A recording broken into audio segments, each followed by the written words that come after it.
Kinilala ni Paglat Police Chief Captain Nelson Pedrico ang biktima na si Kagawad Samuan Kitalok na taga-poblasyon Paglat, Maguindanao del Sur.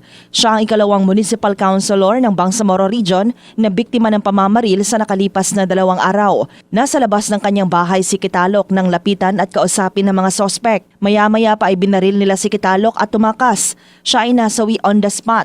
Na-recover sa crime scene ang 8 basyo ng baril habang tuloy pa ang investigasyon. Samantala, kinondena ng LGU Paglat ang karumal-dumal na pagpaslang kay Kitalok, isang lingkod bayan at kasapi ng sangguniang bayan ng Paglat. Ang insidenteng ito ayon sa LGU na naganap sa mga huling araw ng Ramadan ay hindi lamang pagkitil sa isang buhay, kundi isang paglapastangan sa kapayapaan, katarungan at sa diwa ng pananampalataya. Ayon kay Paglat Mayor Raisa Langcuno, sa panahon ng Ramadan, ang bawat isa ay inaasahang magpakumbaba, maglinis ng puso at magpalaganap ng kabutihan.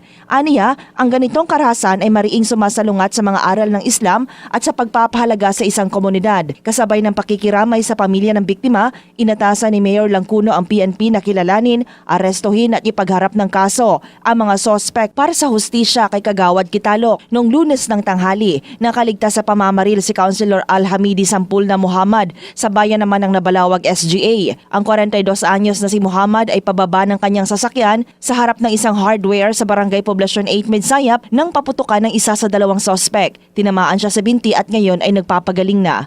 Drema Kitayan Bravo, NDBC, Bida Balita.